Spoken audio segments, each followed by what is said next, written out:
श्रीमद् भागवत कथा का मुख्य विषय क्या है, सुनिए। डॉक्टर श्याम सुंदर पराशर जी की यह अनमोल कथा। आज की इस कथा में आप लोगों को भक्तों श्रीमद् भागवत महाकथा का मुख्य विषय ईश्वर की प्राप्ति, क्योंकि इस कथा में यह पुस्तक बनी ही इसलिए थी महापुराण कि इसमें भगवान के समस्त अवतारों की लीलाओं का वर्णन किया गया है। एकमात्र ईश्वर की ही उपासना इस पुराण का मुख्य उद्देश्य है।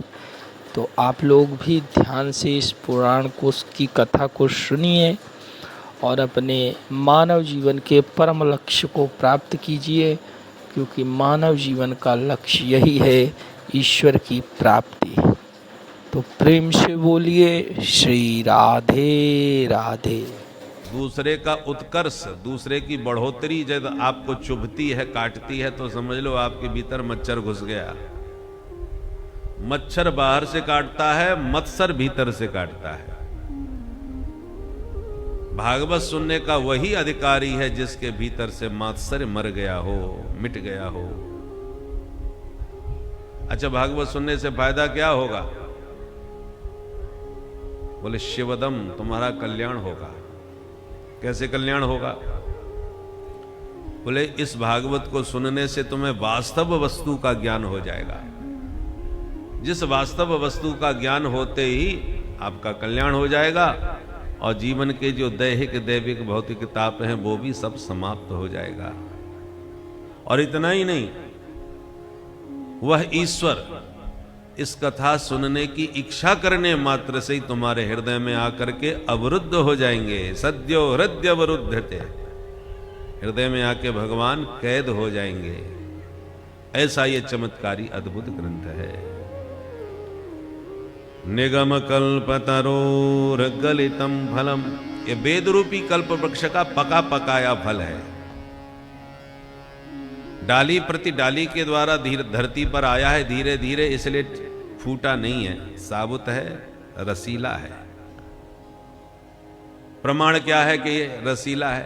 बोले शुक मुखाद मृत द्रव संयुतम, तोते ने मुंह मार दिया है। जिस फल में तोता मुंह मार दे तो समझ लो गारंटी से मीठा निकलेगा, क्योंकि तोता फलों का पारखी होता है। तो ये भी व्यासनंदन भगवान सुखदेव जी के मुख से श्रीमद् भागवत रूपी फल उच्चिष्ट है, मुंह लगा हुआ है। इसलिए गारंटी से कहते हैं ये बहुत रसीला है और बहुत मीठा है। इसलिए हे रसिक जनो भावुक जनो आओ और इस रस को कान के दोनों में भर भर के पियो। पिबत भागवतम रसमालयम, ये रस का भंडार है। इसलिए हे रसिक जनो भावुक जनो आओ और इस रस को कर्ण कुहरों से निरंतर पान करो। एक बार नहीं, मुहु मुहु, माने बारंबार इस रस को पीते जाओ। बोल भागवत भगवान की। प्रथम अध्याय में सौनकादि ऋषियों ने सूत जी से 6 प्रश्न पूछे हैं और उन्हीं का उत्तर विस्तार पूर्वक संपूर्ण भागवत में सुखदेव जी ने दिया है, सूत जी महाराज ने दिया है। पहला प्रश्न किया कि महाराज घोर कलयुग आ गया है, लोगों की बुद्धि मंद है, भाग्य भी मंद है। ऐसे मंद भागी कलयुग के प्राणियों का कल्याण कैसे होगा? ये पहला प्रश्न है। दूसरा प्रश्न यह है कि शास्त्र तो बहुत है, पर न पढ़ने का समय है, न समझने की बुद्धि है। ऐसी स्थिति में सभी शास्त्रों का सार क्या है वो निचोड़ निकाल करके आप हमको दो।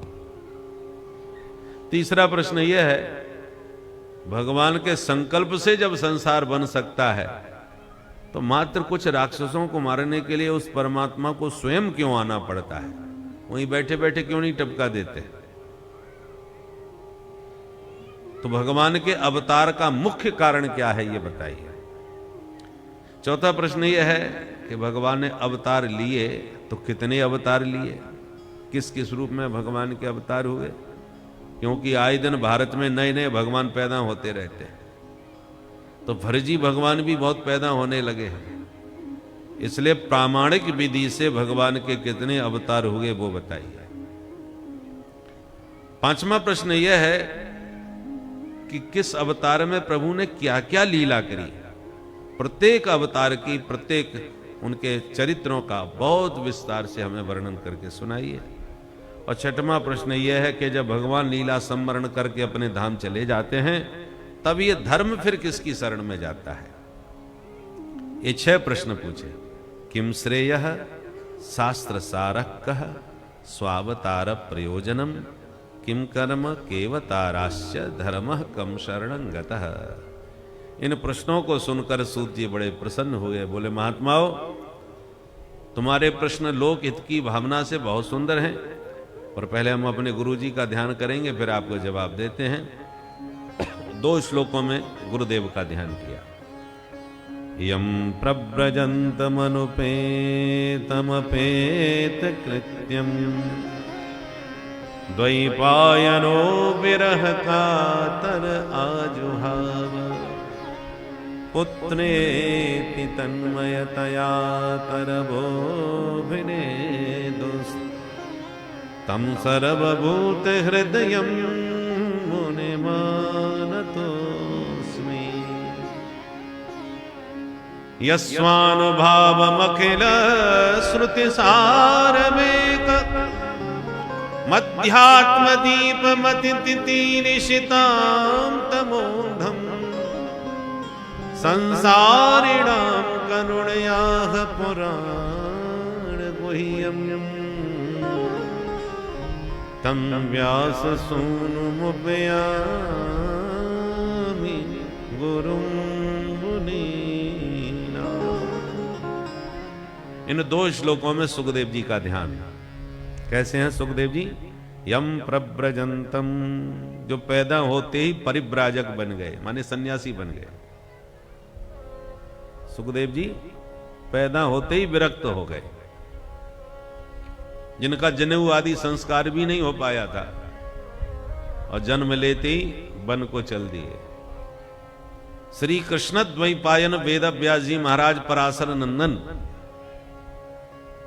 अपने पुत्र को जाता हुआ देखकर उनके विरह में व्याकुल होकर उनके पीछे पीछे दौड़ पड़े। बेटा बेटा पुकारते जिनके पीछे पीछे भागे।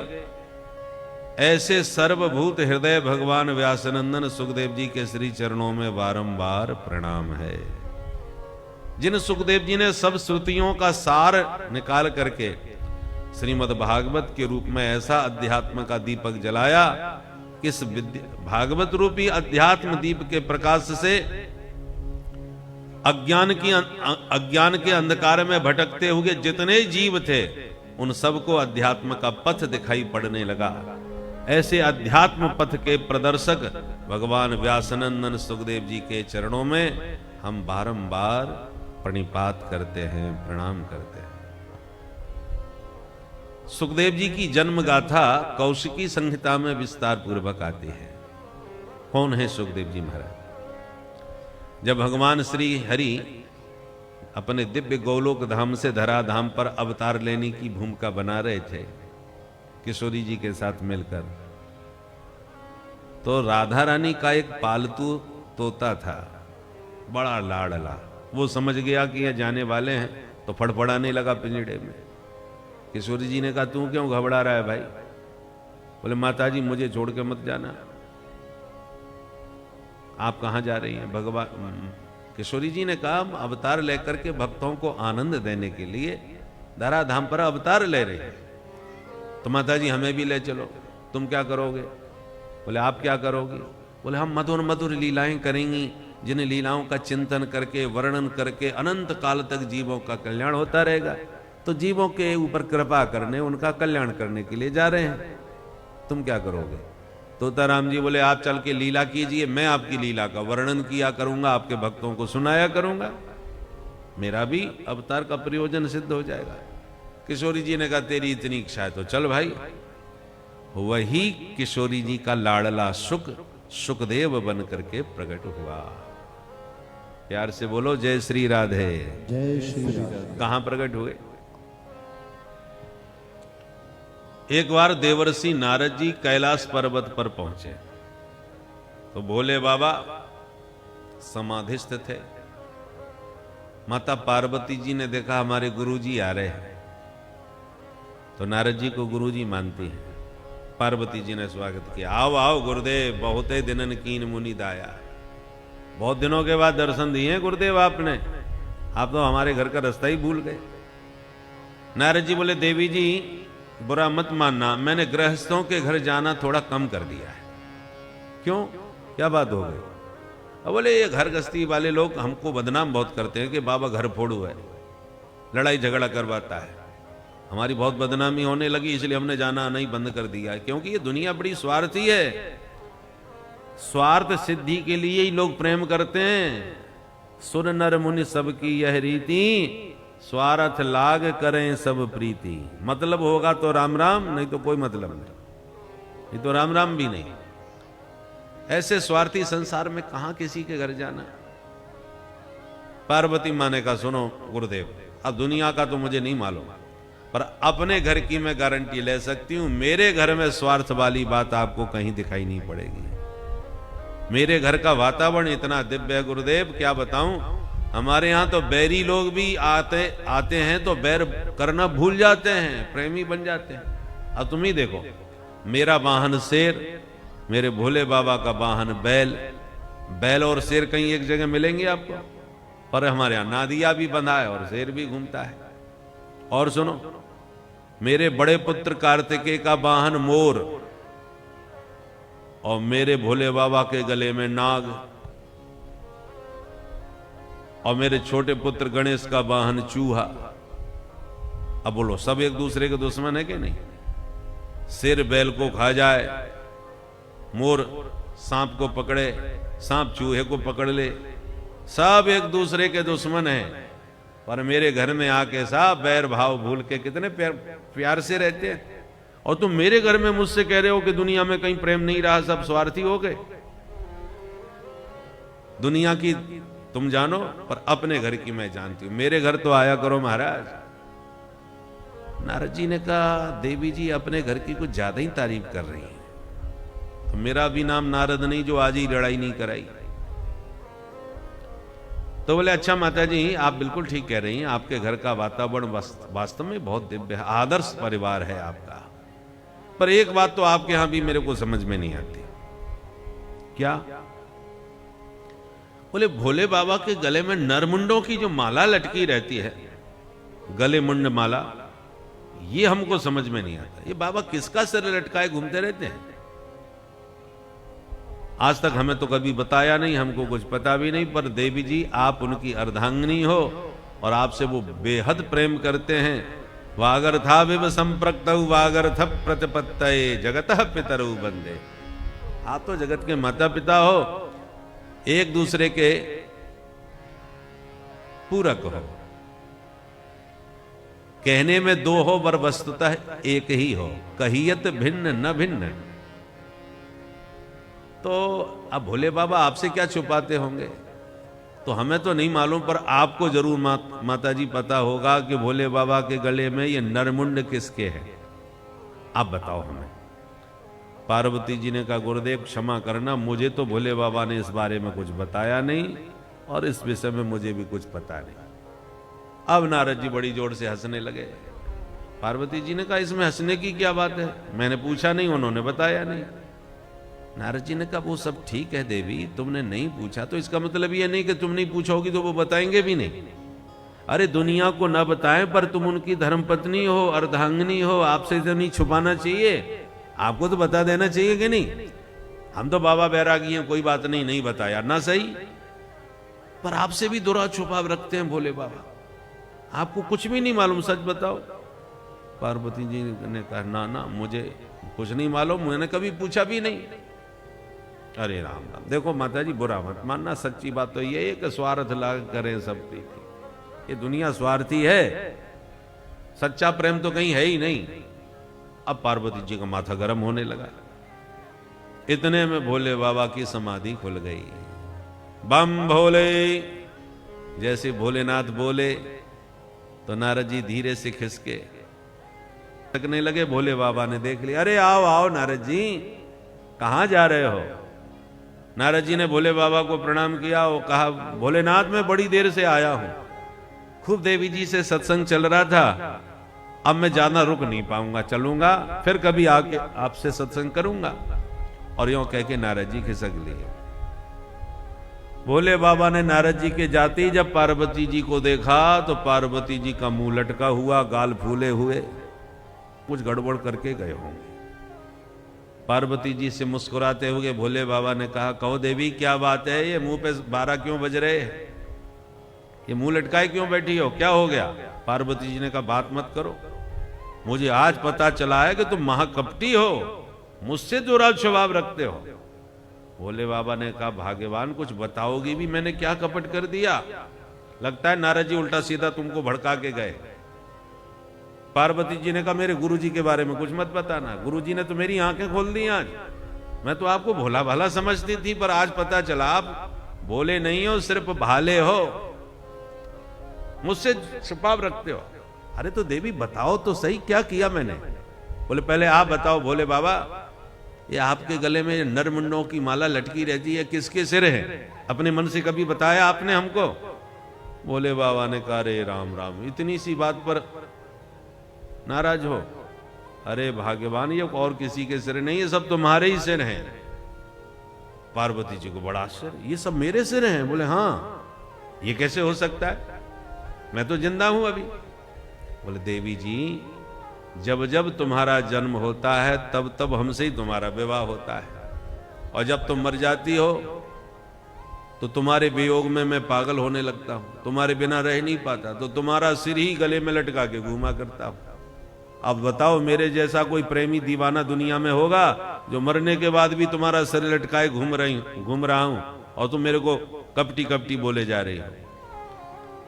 पार्वती जी ने कहा, इसका मतलब मैं इतनी बार पैदा हो चुकी हूं, इतनी बार मर चुकी हूं, उतने ही सिर आपने अपने गले में लटका रखे?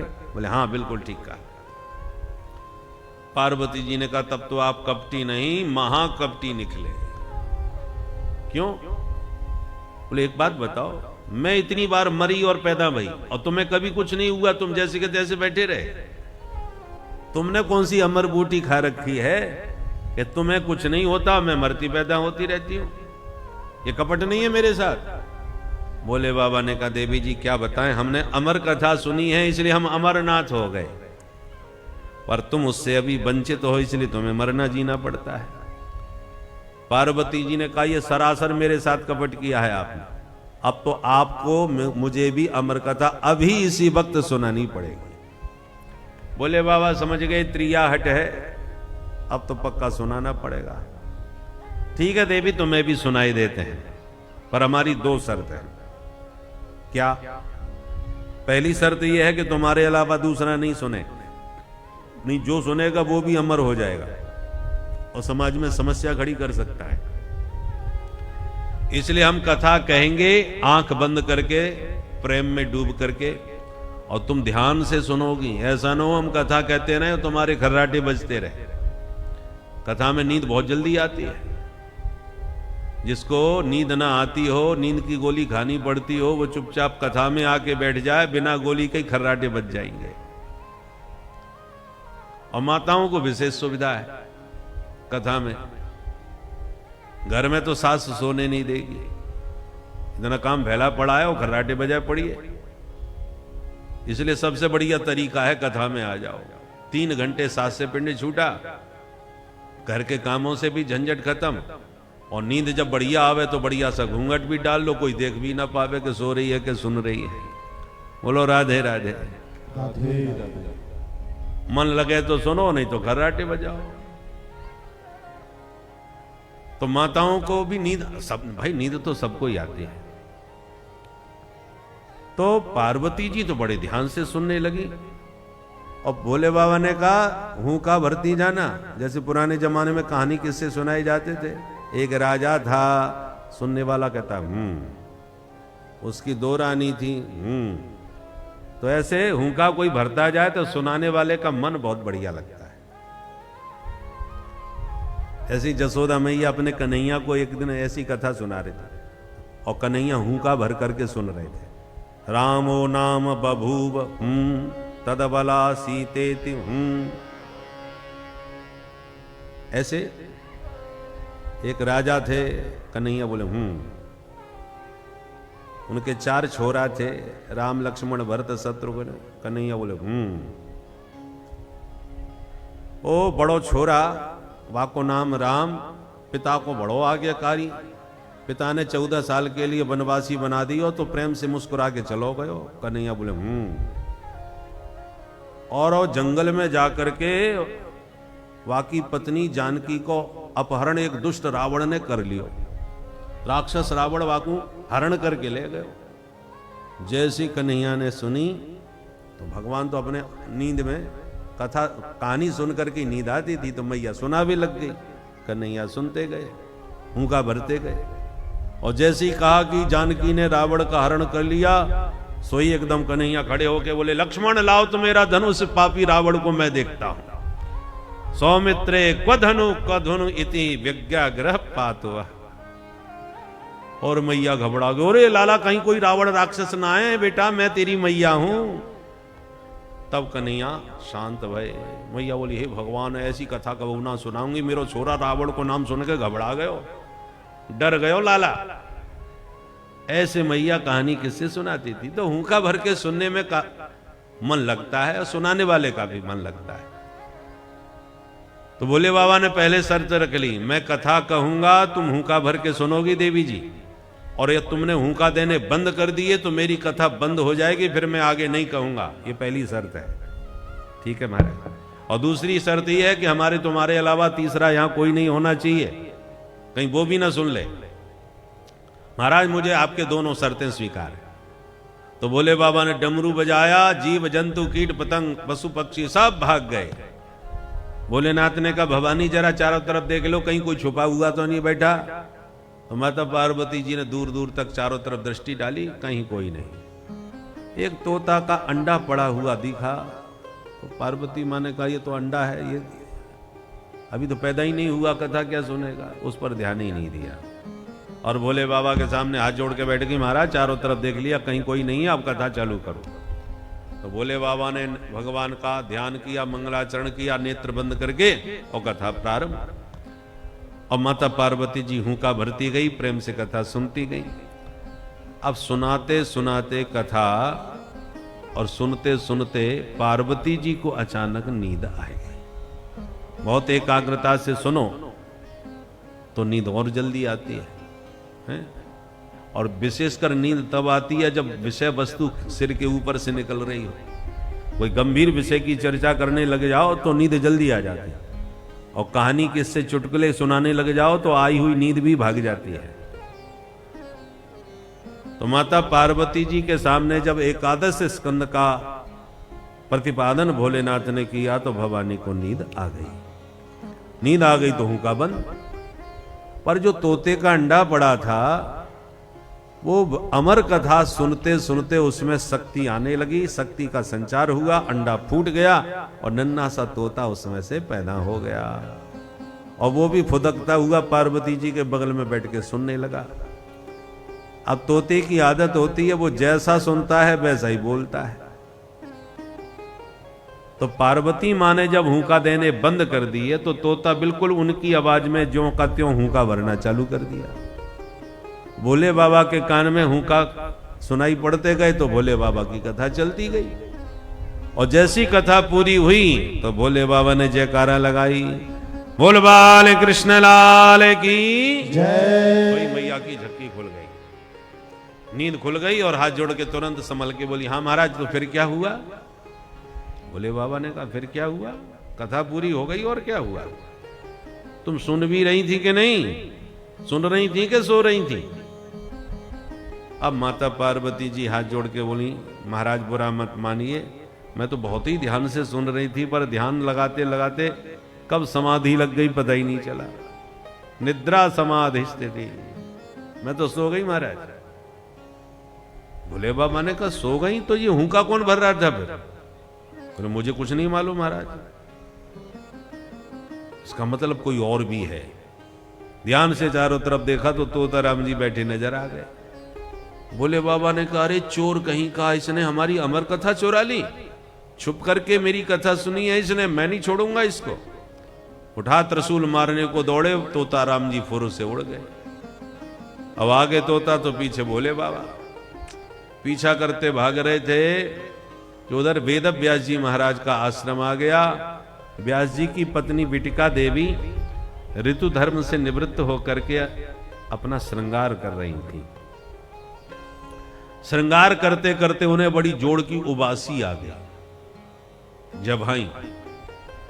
जबाई आती है ना तो मुंह बहुत फट जाता है, तो मुंह फाड़ के उन्होंने जैसी जबाई ली कि तोताराम जी उनके मुख में ही घुस गए और पेट में चले गए। भोले बाबा ने देख लिए, आश्रम में तुरंत पीछा करते भोले बाबा पहुंचे।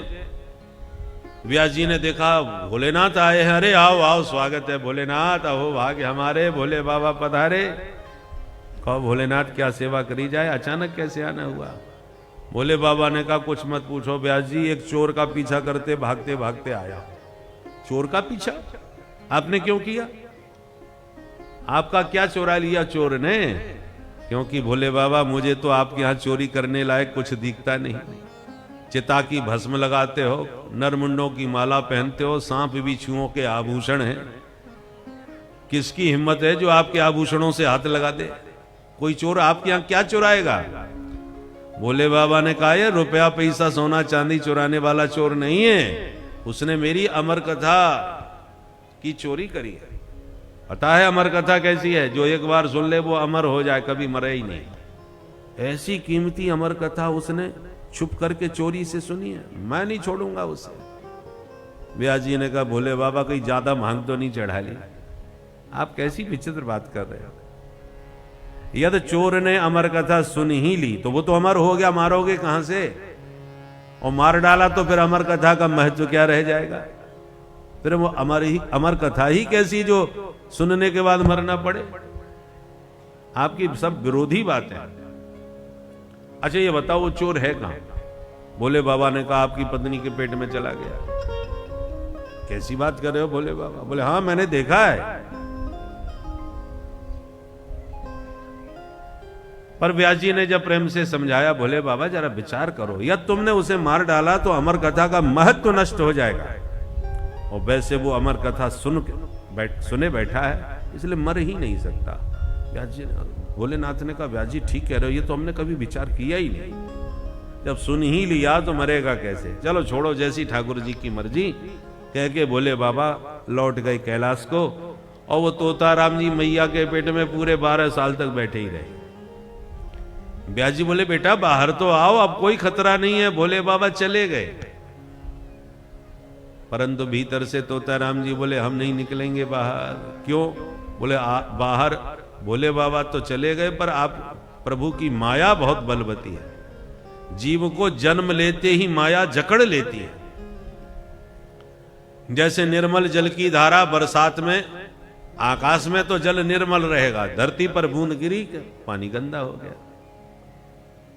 भूमि परत भा ढावर पानी, भूमि परत भा ढावर पानी, भूमि परत ढावर पानी, भूमि परत भा ढावर पानी, जिम जीवहि माया जिम जीवहि माया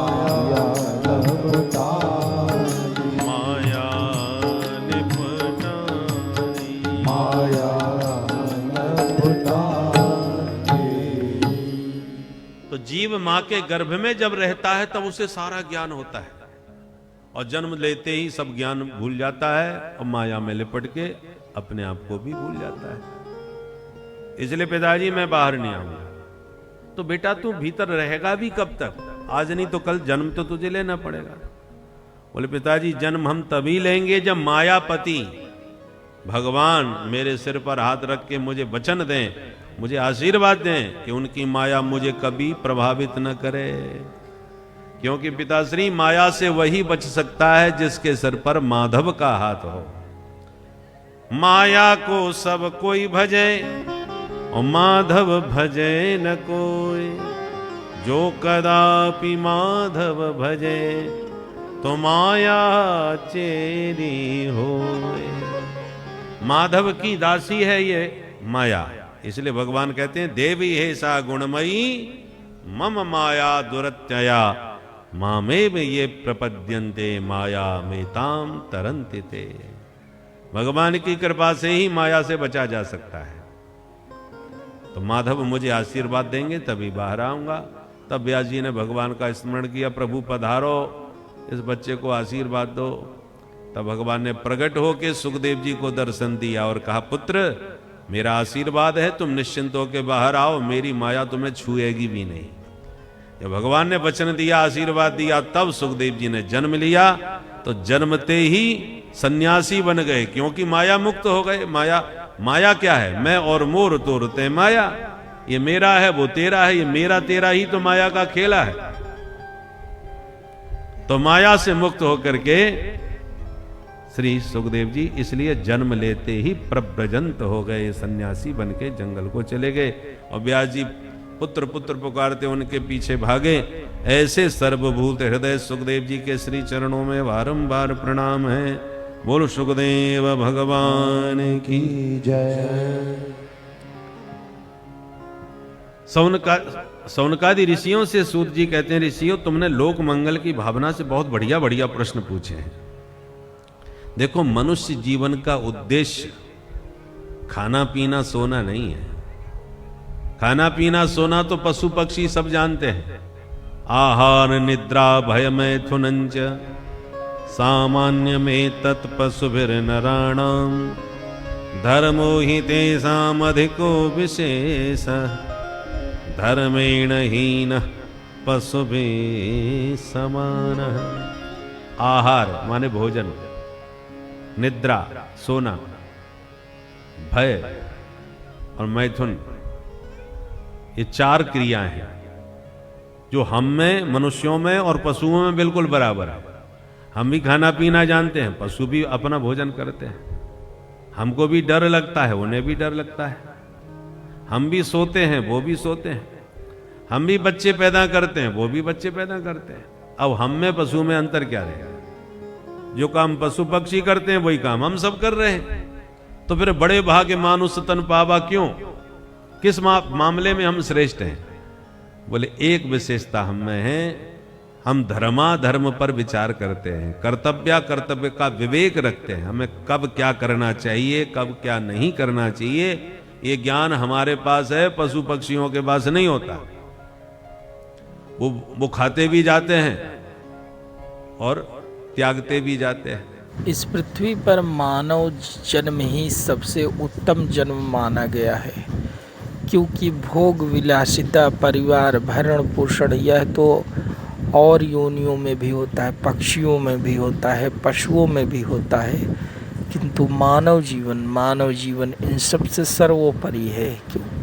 क्योंकि मानव के पास ज्ञान है, बुद्धि है, विवेक है, जिसके माध्यम से वह इन सब चीज़ों से भी ऊपर उठकर इन सब चीज़ों के परे भी देख सकता है। तो इस देखने का जो ज्ञान है, इसे ही हम लोग ब्रह्म ज्ञान कहते हैं। और जिसको भी उस पार ब्रह्म का ज्ञान होता है, वह ब्रह्म ज्ञानी कहलाता है। और ब्रह्म ज्ञानी से बड़ा इस संसार में और कोई नहीं है, क्योंकि वह सुपर पावर से हमेशा संपर्क में रहता है, उसे वहाँ से शक्ति प्राप्त होती रहती है।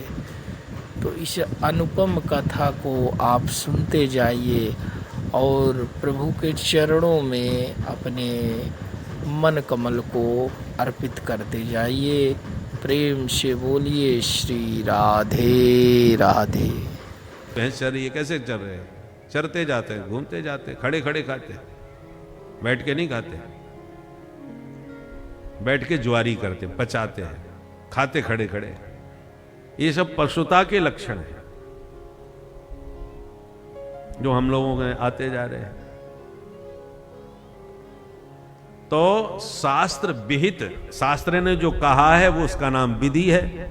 उसके शास्त्र ने जो मना किया है ऐसा मत करो, उसको निषेध कहते हैं। विधि निषेध, करना ये न करना। क्या खाना चाहिए, खाने पीने का भी कोई क्या नहीं, जो मिल गया जैसा मिल गया सब खाते जाते हैं। पहले खान पान पर कितना विचार किया जाता है, किसके हाथ का भोजन करना चाहिए, किसके यहाँ भोजन करना चाहिए। भोजन पर ब्राह्मण बहुत विचार किया करते थे, अब सब विचार खत्म हो गया। खान पान सब अशुद्ध। पहले माताएं भी घर में हर किसी को घुसने नहीं देती थी।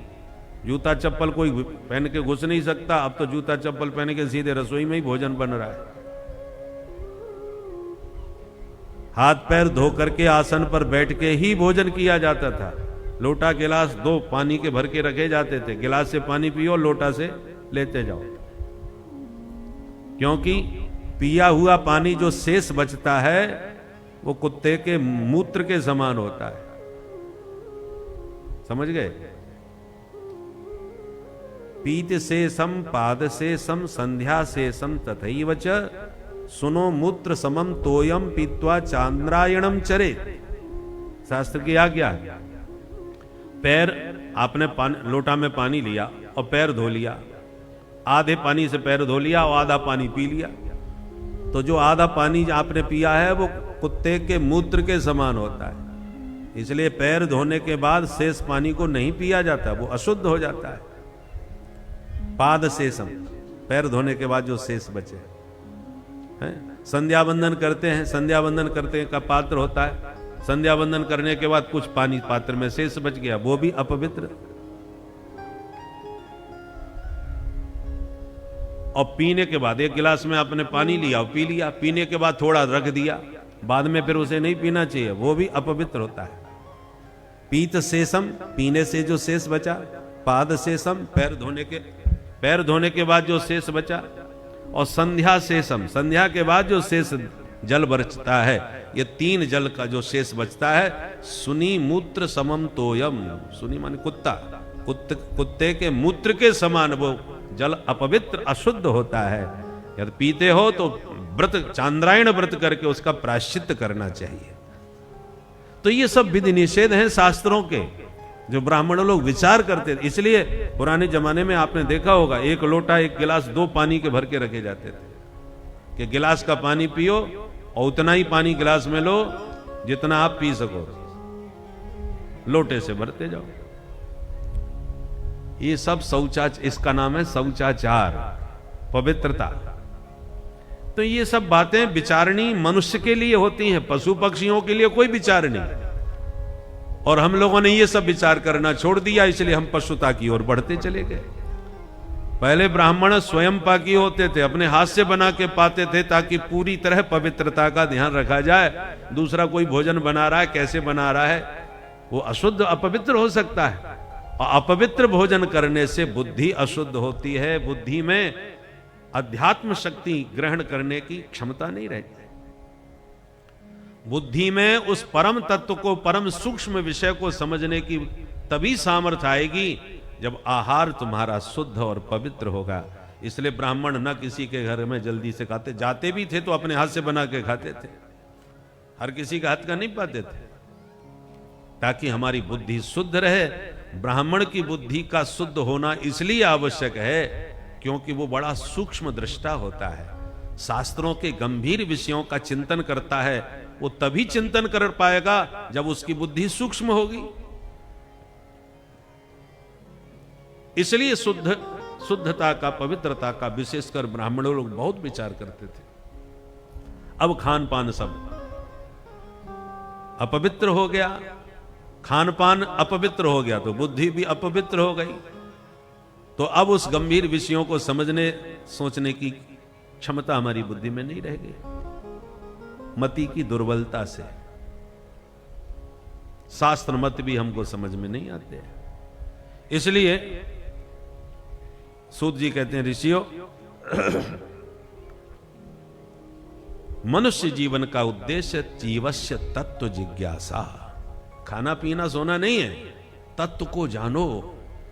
जिस तत्व को जानने के बाद तुम्हारा आना जाना हमेशा के लिए खत्म हो जाएगा। पुनरपि जननम पुनरपि मरणम पुनरपि जननी जठरे शयनम। बार बार पैदा होते हैं, बार बार मरते हैं, फिर मैया के पेट में आकर के गर्भवास 9 महीने तक करते हैं, जो भयंकर कष्टदायी होता है। इन्हें जन्म मरण की पीड़ा से बचना चाहो तो उस तत्व को जान जाओ, जिसको जानते ही भिद्यते हृदय ग्रंथि छिद्यन्ते सर्व संशया क्षीयन्ते चास्य कर्माणि दृष्टे एवात्मनीश्वरे। अच्छा हमारे ये बताओ, आप जो हमें भागवत सुना रहे हो, इस भागवत की रचना किसने करी, कहां करी और किस लिए करी? तब कहते सुनो। द्वापरे समनुप्राप्ते तृतीये युग पर्यये जातः पराशराद्योगी वासव्याम कलया हरे। द्वापर के अंत में जब भगवान वेदव्यास जी का अवतार हुआ, उन्होंने अपनी दिव्य दृष्टि से देखा कि घोर कलयुग आने वाला है, लोगों की बुद्धि सब मंद हो जाएगी, तो ऐसे जीवों का कैसे कल्याण होगा कलयुग में। तो जीवों के कल्याण की कामना से वेदव्यास जी महाराज ने एक वेद के 4 हिस्से कर दिए। पहले सिर्फ ऋग्वेद था, पर व्यास जी ने उसके 4 विभाग कर दिए, ऋग्वेद, यजुर्वेद, सामवेद, अथर्ववेद। पर वेदों की भाषा बहुत टेढ़ी मेढ़ी और जटिल है, लोग समझ नहीं पाते, तो उसका सरलीकरण करने के लिए व्यास जी ने 5वां वेद लिखा, उसका नाम है महाभारत। महाभारत ऐतिहासिक ग्रंथ है, 1 लाख श्लोक हैं महाभारत में। केवल कौरव पांडवों का युद्ध नहीं, बल्कि समस्त शास्त्रों का ज्ञान विज्ञान भरा हुआ है। भगवत गीता उसी महाभारत का अंश है। और इतना बड़ा ग्रंथ लिख करके भी व्यास जी को चैन नहीं मिला, संतुष्टि नहीं मिली। तब व्यास जी ने पुराणों की रचना करी। मद्वयम भद्वयम चैव वृत्रयम व चतुष्टयम अनापलिंग कुस्कानी पुराणानी पृथक पृथक। ऐसे 18 पुराण हैं, पर 17 पुराण लिख के भी व्यास जी को संतोष नहीं मिला, तो सिर पकड़ के बैठ गए, अब क्या करूं और कितना लिखो। इसोई नारद जी महाराज पहुंच गए। उदास बैठे व्यास जी का मुख देखकर नारद जी ने टोका, अरे पाराशर जी महाराज बड़े परेशान दिखाई पड़ रहे हो, क्या बात हो गई? नारद जी ने व्यास जी को टोकते हुए पूछा, पाराशर्य महाभाग भवतः कच्चिदात्मना परितुष्यति शारीर आत्मा मानस एव बा। व्यास जी महाराज पराशर ऋषि के पुत्र हैं, इसलिए व्यास जी को पाराशर कहा जाता है। पराशरस्यापत्यम पुमान पाराशर, जो पराशर ऋषि के पुत्र हैं।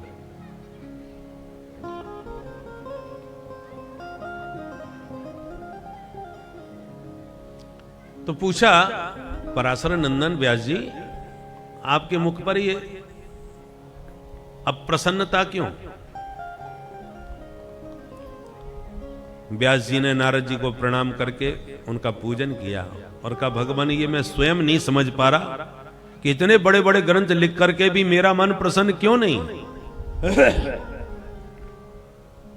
नारद जी बोले, हम बताएं? बताओ सरकार। बोले सुनो व्यास जी, आपने ग्रंथ तो बहुत जोरदार लिखे, पर अभी किसी भी ग्रंथ में आपने गोविंद के गुण नहीं गाए, और जब तक प्रभु के गुणानुवाद नहीं गाओगे तब तक चैन नहीं पाओगे। नारद जी कहते, हमको देखो, हम पूर्व जन्म के दासी पुत्र हैं, छोटी जाति में जन्म हुआ, पर मेरी मां संतों की बहुत सेवा करती थी। मां के साथ मैं भी साधु सेवा करने लगा, और उन संतों की शीत प्रसादी पाते पाते, उनका सत्संग सुनते सुनते मेरे चित्त पर ऐसा भगवत प्रेम चढ़ा संतों के आशीर्वाद से कि उनके आशीर्वाद से इस जन्म में मैं ब्रह्मा का बेटा बन के पैदा हो गया।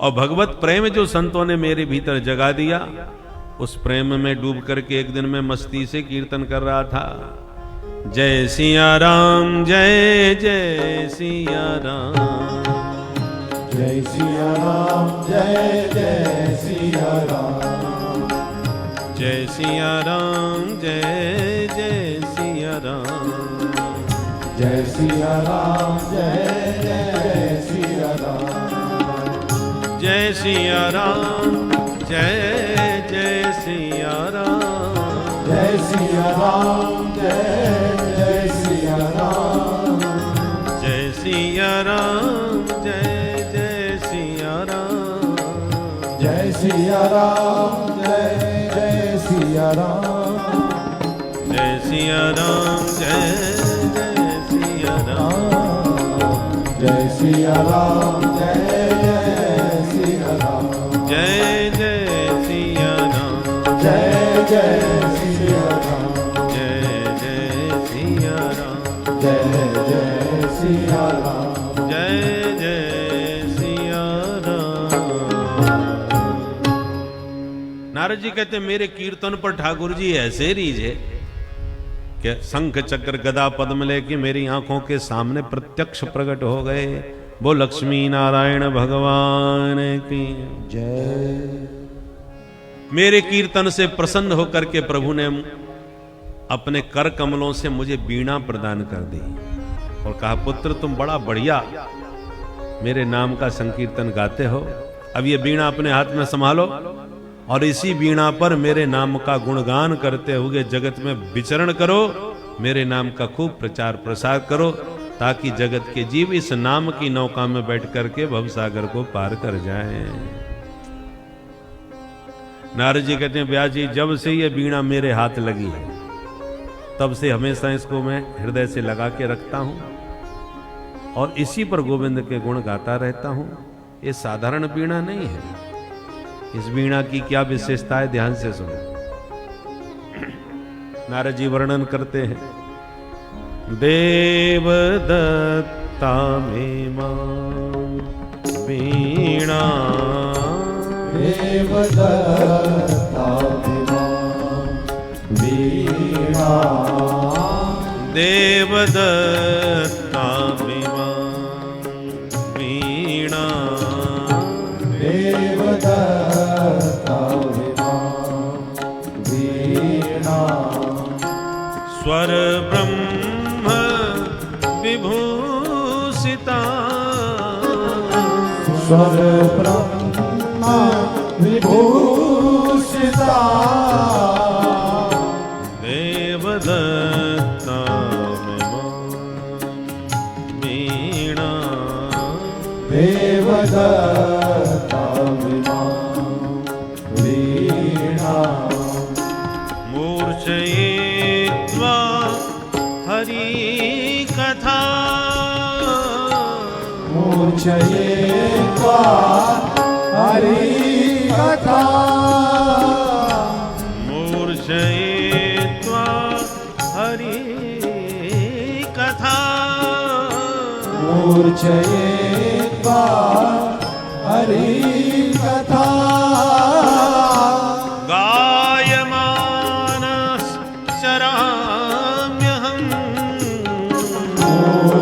मूर्छयित्वा हरि कथा, गायमानश्चराम्यहम्,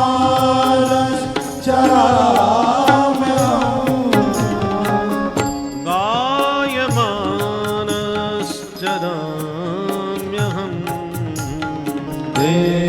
देवदत्ता में मां वीणा, देवदत्ता में मां वीणा, निरे ग पम रे ग निरे ग म रि स रे स नि ध प म ग रे स म ग रे स, देवदत्ता में मां वीणा, सा सा सा नि ध प म ग रे स, देवदत्ता में मां वीणा,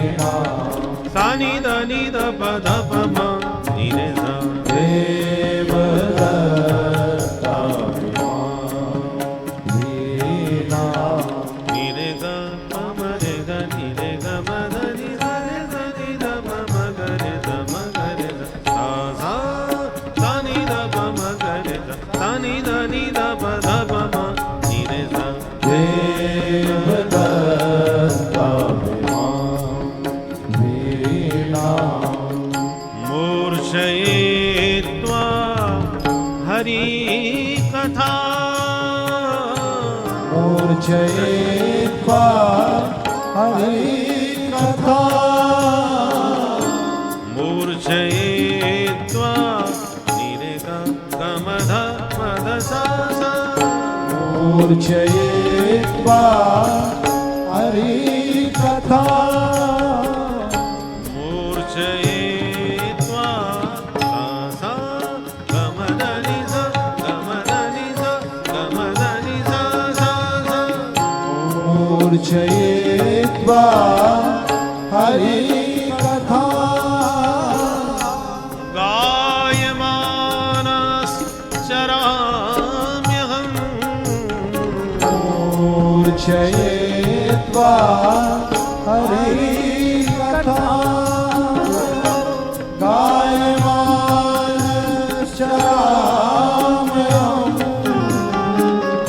गायमानश्चराम्यहम् देवदत्ता वीणा देवदत्ता वीणा देवदत्ता देवदत्ता देवदत्ता वीणा वीणा। नारद जी कहते हैं व्यास जी इमाम वीणाम देवदत्ताम, मेरे हाथ में ये जो वीणा है वो भगवान के कर कमलों की दी हुई वीणा है, स्वर ब्रह्म से विभूषित है और इस स्वरों की मूर्छनाओं में गोविंद के गुणानुवाद गाता हुआ मैं संपूर्ण ब्रह्मांड में विचरण करता हूं। व्यास जी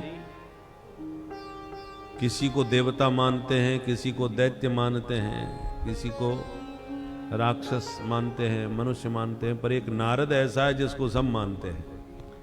मानव दानव दैत्य राक्षस कोई भी हो, नारद जी जहां जाते हैं वहीं उनकी जय जयकार और पूजा होने लगती है। नारद जी कहते हैं व्यास जी ये मेरी पूजा नहीं, ये प्रभु के गुणानुवाद गाने का चमत्कार है। इसलिए व्यास जी आप भी प्रभु के गुण गाना चालू करो, फिर देखो क्या चमत्कार होता है। बोलो राधे राधे। राधे राधे। हम लोगों की हमें जो भी कुछ मिलता है भगवान के गुण गाने से ही तो मिलता है।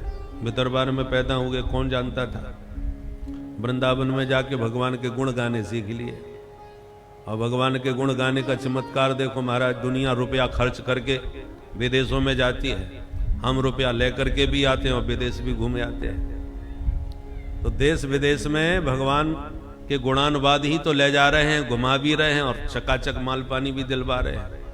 सब प्रकार से आनंद ही आनंद है। लोग लाख रुपया खर्च करके तब विदेश घूमने जाते हैं, 1 रुपया खर्च नहीं होता बल्कि और लेकर के आते हैं और दुनिया भर घूम भी आते हैं। इसलिए भगवान के गुणानुवादों का ये चमत्कार है। यदि तुम्हें बढ़िया तरीके से भगवान के गुण गाने आ गए तो चकाचक लोक में भी होगा और परलोक भी सुरक्षित हो जाएगा। भूरिदा जना, सबसे बड़े दानी भी तो वक्ता ही होते हैं जो भगवान के गुणों का गान करके ठाकुर जी को ही हृदय में विराजमान करते हैं। इसलिए व्यास जी आप भगवान के गुण गाना चालू करो, फिर देखो चमत्कार। यों कह के नारद जी चले गए। व्यास जी को तुरंत अपनी कमी समझ में आ गई। अपनी व्यास गुफा से बाहर निकले, सरस्वती नदी में स्नान किए और जैसे ही वापस अपनी गुफा में आए, बैठते ही भगवान का ध्यान लगाए और ध्यान लगाते ही भागवत की भागीरथी हृदय में प्रवाहित होने लगी, गाने लगे और देखते देखते 18,000 श्लोकों का ये दिव्य पावन ग्रंथ श्रीमद् भागवत प्रकट हो गया। बोल भागवत भगवान की। और व्यास जी ने अपने 4 चेलाओं को ये श्लोक कुछ रटा दिए, 2-4। और जब सुखदेव जी के कान में भागवत के श्लोक पढ़े तो गोविंद के दीवाने होकर के दौड़े खिंचे चले आए व्यास जी के पास। आत्मा रामाश्च मुनयो निर्ग्रंथा अप्युरुक्रमे गुरुवंत हेतु किं भक्तिं हेत्थं भूत गुणो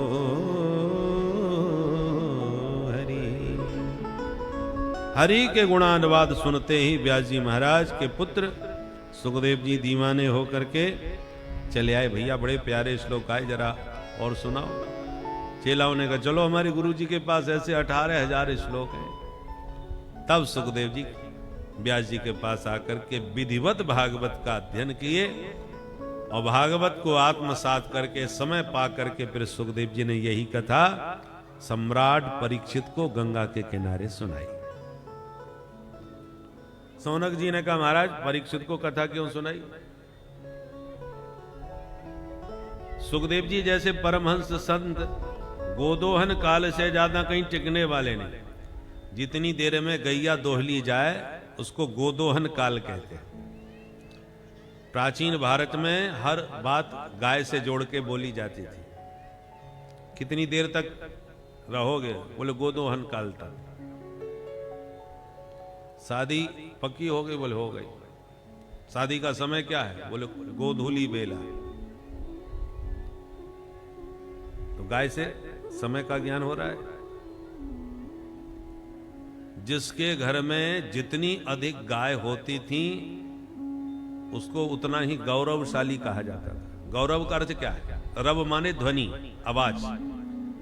गायों की आवाज जिसके घर से जितनी ज्यादा संख्या में आवे उसको कहते हैं ये बड़ा गौरवशाली है। गायों का रव इसके घर में सबसे ज्यादा गुंजायमान होता है, इसलिए वही गौरवशाली माना जाता था। सबसे बड़ी संपत्ति गौधन माना जाता था। हम लोगों के होश हवास तक इतना ध्यान है कि बड़े आदमी की पहचान के अरे उनके यहां इतने हल चलते हैं, इतने तो बैल हैं उनके। गाय बैलों से ही व्यक्ति की संपन्नता आंकी जाती थी।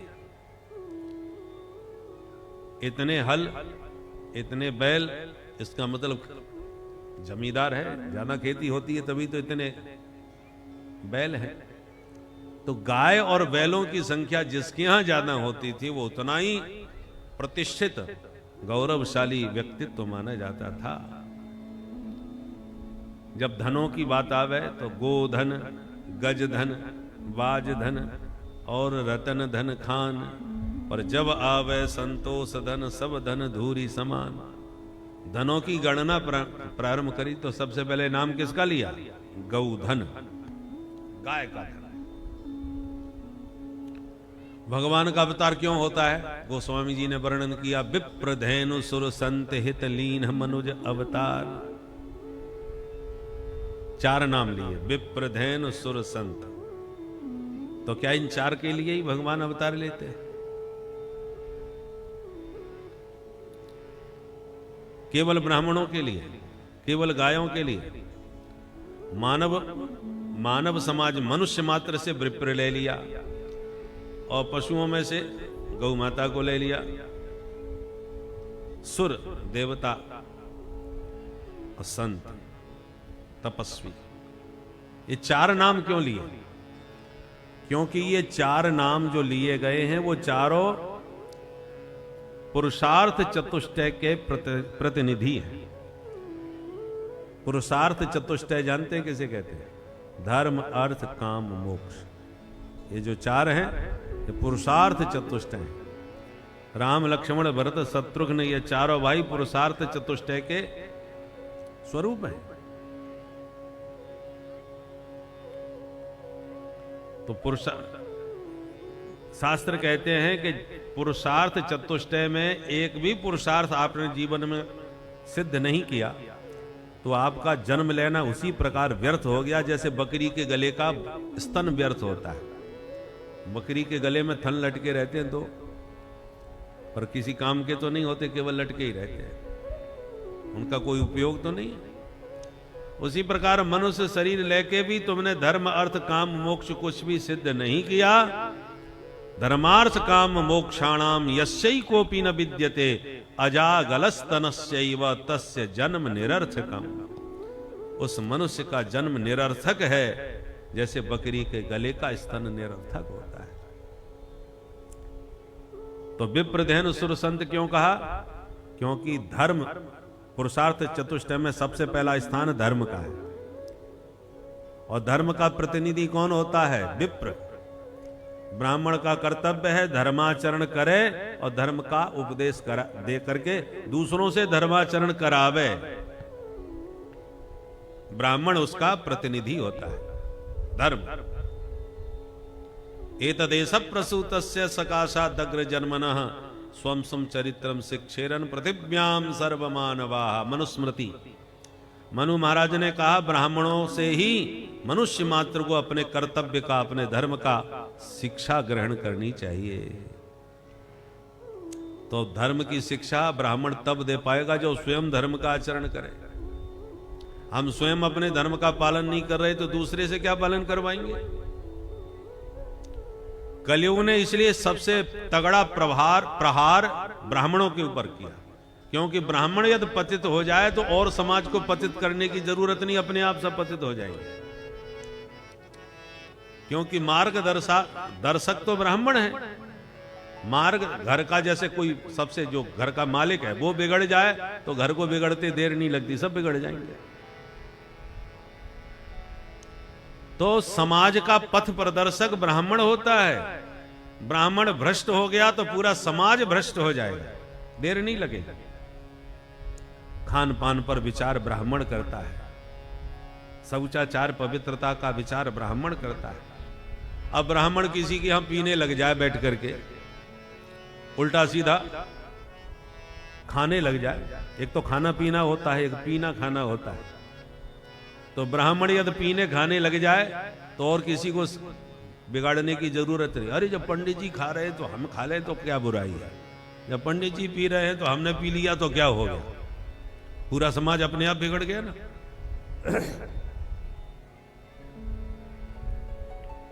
इसलिए कलयुग ने सबसे बड़ा हमला ब्राह्मणों पर किया कि इनको गिराओ, इनको भ्रष्ट करो। बाकी को जरूरत नहीं, अपने आप भ्रष्ट हो जाएंगे। जब लड़ाई होती है तो शत्रु के सेनापति को पकड़ा जाता है। सेनापति हार गया, सारी सेना हाथ खड़े कर देगी। प्रतिनिधि वही है भाई। सारी सेना सेनापति के बल पर गरजती है। सेनापति हार गया तो सारी सेना हार गई। इसलिए कलयुग ने या अधर्म ने ब्राह्मणों पर सबसे पहला प्रहार किया धर्म नष्ट करने के लिए। इसलिए मुगलों के शासन में ब्राह्मणों पर सबसे ज्यादा अत्याचार हुआ। ब्राह्मणों के शिखा सूत्र जनेऊ सब काट दिए गए। कई इतने पापी मिलेक्ष हुए हैं जो कई मन जनेऊ तोड़ने के बाद ही पानी पीते थे। तो सबसे ज्यादा धर्म की रक्षा में प्राणों की आहुति ब्राह्मणों ने दी है। क्योंकि सब मिलेक्ष जानते थे कि ब्राह्मण पतित हो गया तो सब अपने आप पतित हो जाएंगे, इसलिए इनको भ्रष्ट करो, शिखा सूत्र विहीन करो, धर्म विहीन करो। तो धर्म विप्र नाम सबसे पहले क्यों लिया? क्योंकि ये धर्म के प्रतिनिधि हैं। विप्र के बाद धेनु माने गाय।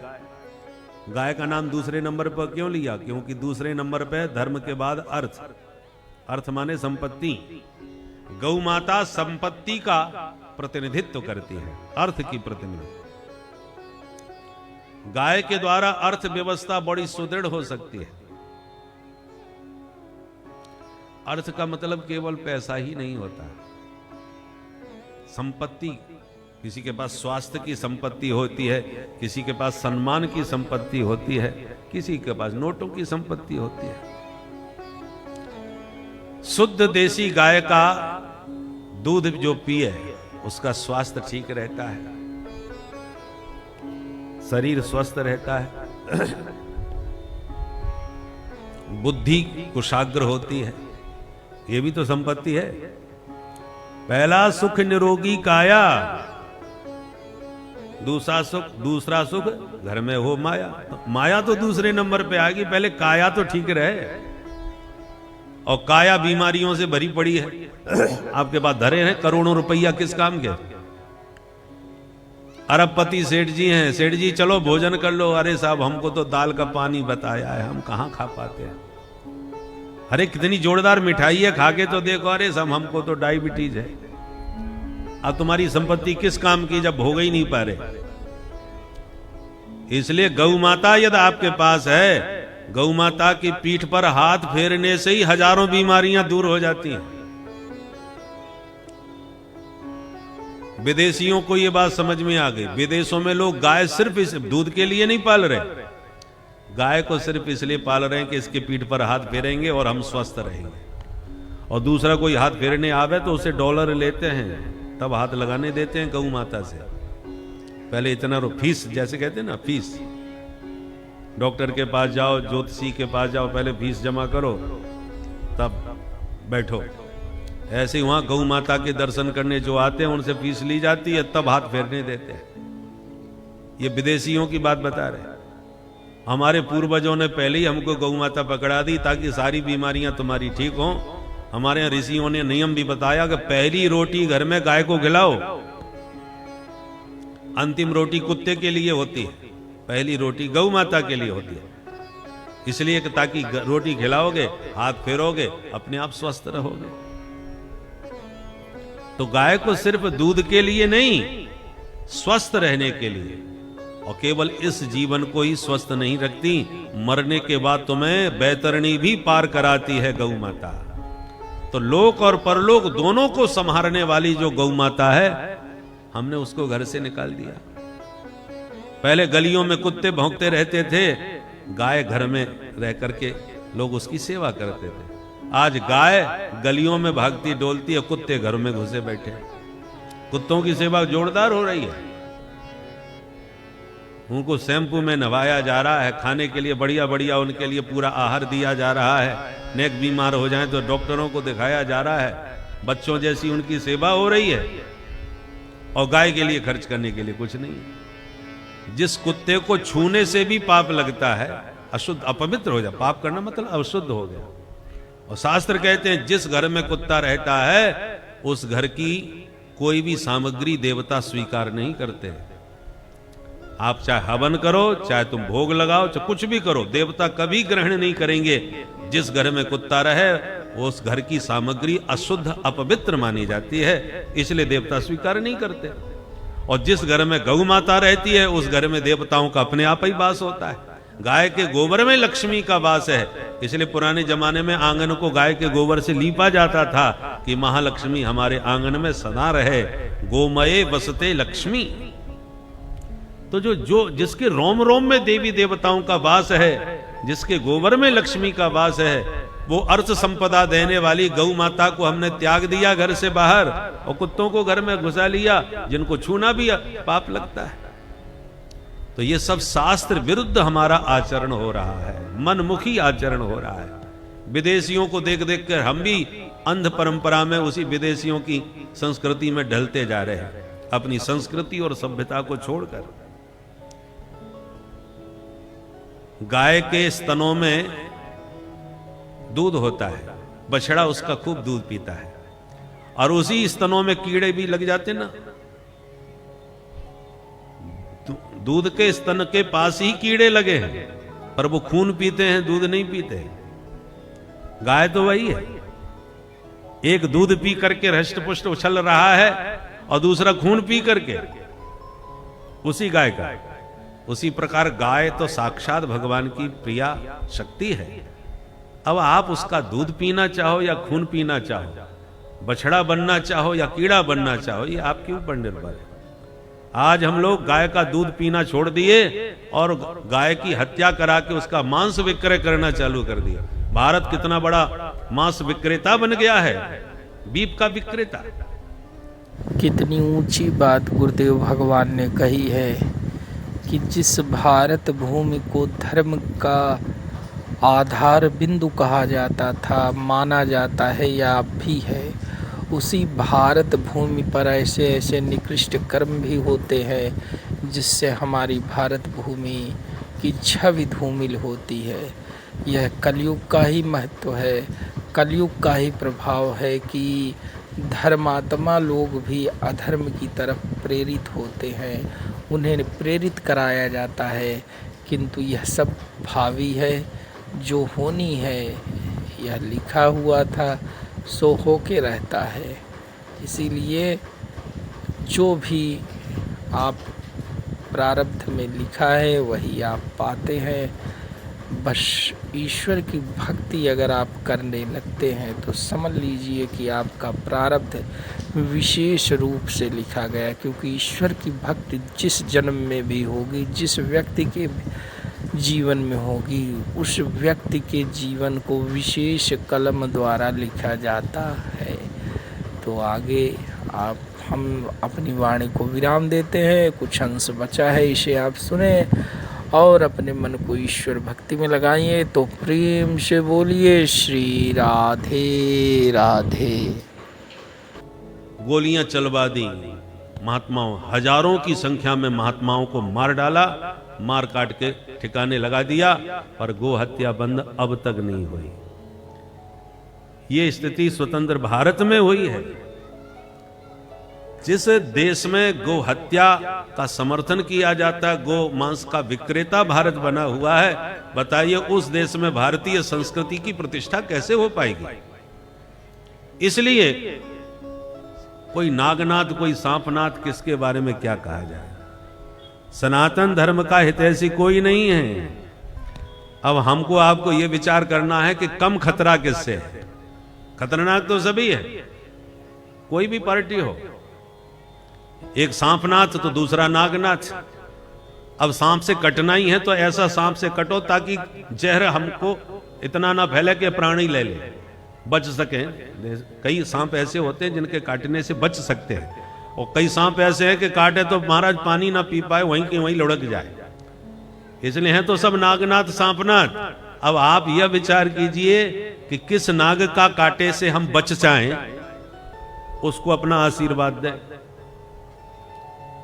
हैं तो सब एक से खतरनाक। सनातन धर्म का हितैषी कोई नहीं है, ये बात पक्की है। क्योंकि